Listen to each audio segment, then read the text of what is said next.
Welcome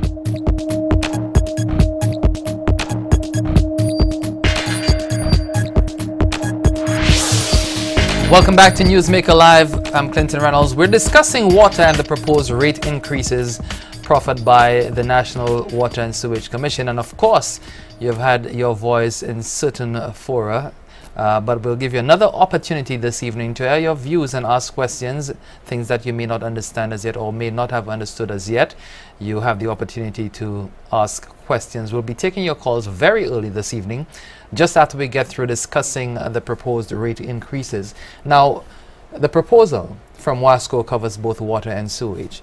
My understanding is that the last water rate increase was 13 years ago. When you look at 13 years, you look at 2000.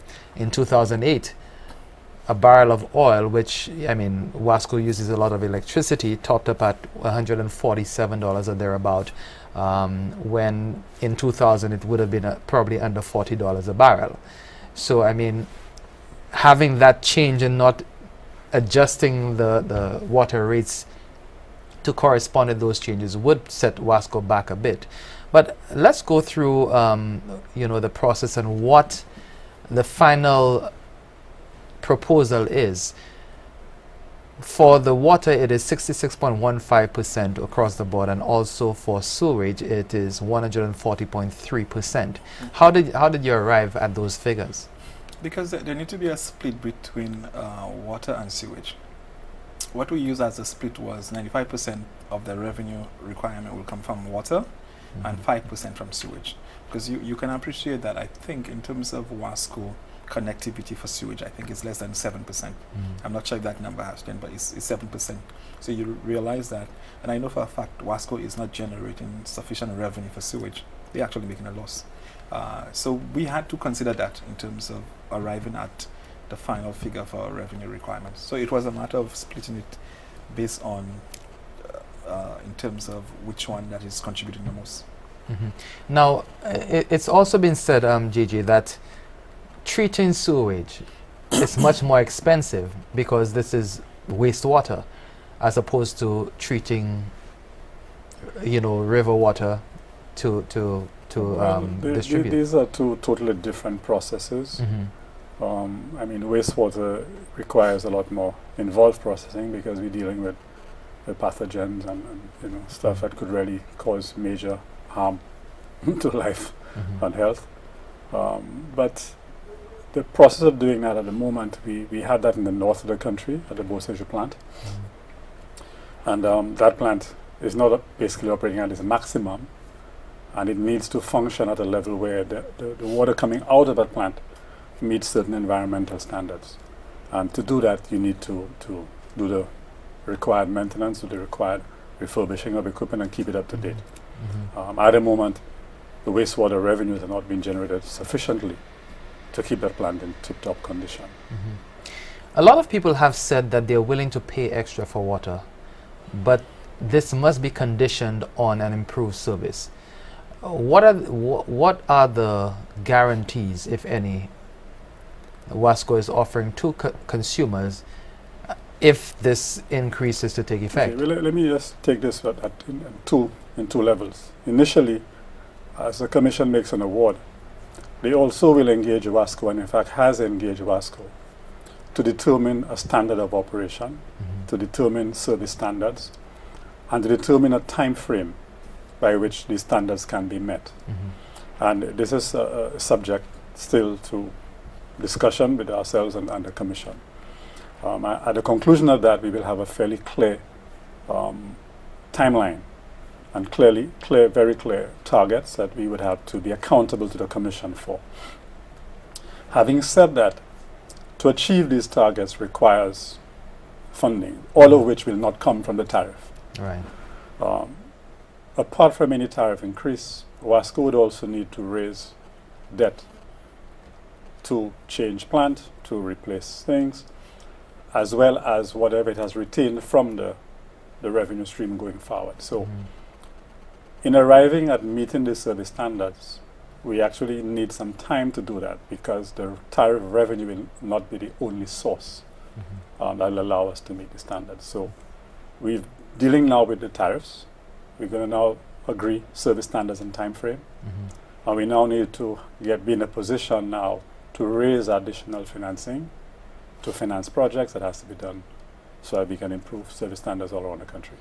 Now, with the increase that has been requested, the 66%, if you look at the dollar amount, right now for domestic consumers, they're being charged $7.35 per 1,000 gallons for the first 3,000 gallons. And with the increase, that will move up to $12.21, a difference of around $4.86.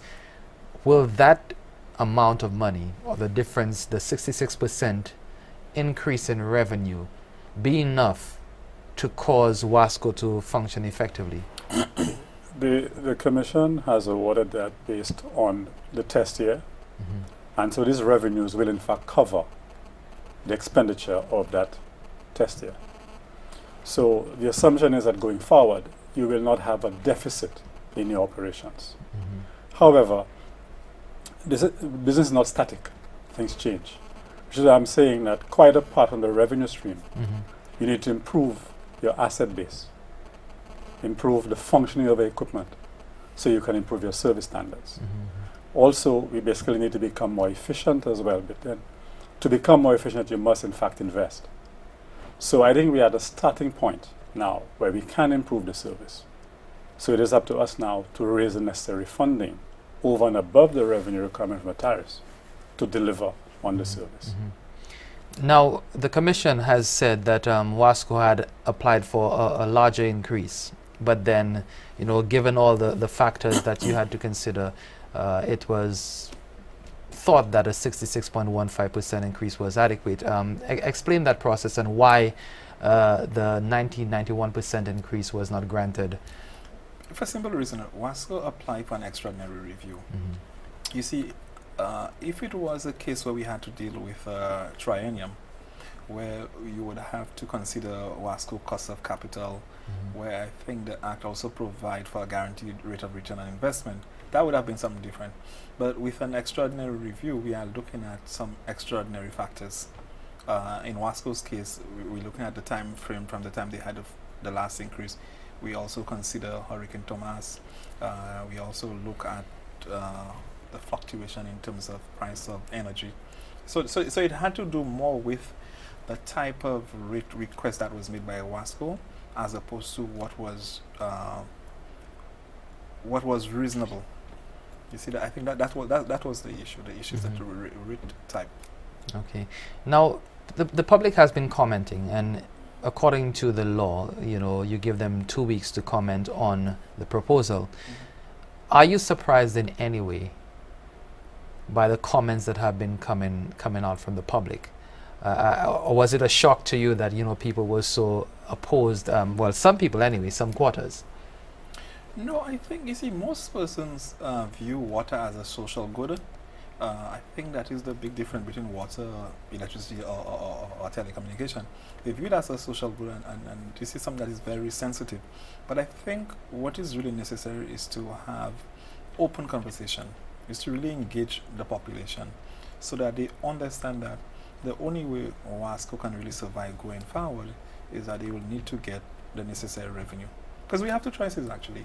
Either you let WASCO go down the drain and we end up having no water, or you say, okay, why don't we pay for what we're consuming? To my mind, the best thing to look at is we need to be able to change our behavior. I think we need to be able to conserve a bit more. If we can do that, I'm sure we can keep our costs to a minimum. And I also need to add, though, is that if you look at the price of water in St. Lucia compared to other places, I think St. Lucia one is really reasonable. I mean, I live in St. Martin. I know my mother pays like what, almost €100 on a monthly basis, which is almost 350, close to 400 in C. So I'm saying St. Lucia is pretty cheap compared, if you have to compare. Even if you look at Grenada, you look at St. Kitts, you look at Barbados, St. Lucia is really cheap. I'm not saying that for excuses, but I'm just saying if you had to do a comparative analysis based on prices around the region, I think St. Lucia price is reasonable. Now, some people have been, you know, have suddenly become spokespeople for the indigent, people who really cannot afford. and all of a sudden everyone cares, you know, so much about the indigent. You know, how will they pay? Not speaking for themselves really, but for others. Have the indigent been taken into consideration by the Commission in the rate review? You see, even before a determination was made, one of the first things that we did was to have a meeting with the Ministry of Social Transformation to look at the possible impact of a possible rate increase. So we had a meeting with the Ministry of Social Transformation in December of last year. At least it was the Thursday before Christmas, just to tell you how serious we take the issue of those persons who do not have the capacity to pay. So we met the ministry, and we are now waiting for the ministry to get back to us in terms of telling us the number of persons that this rate increase may affect, and what some of the mechanisms that can be put in place to be able to take care of those persons. Because we recognize that not everybody would be able to have the capacity. And I think it's very important that we treat all seniors equally.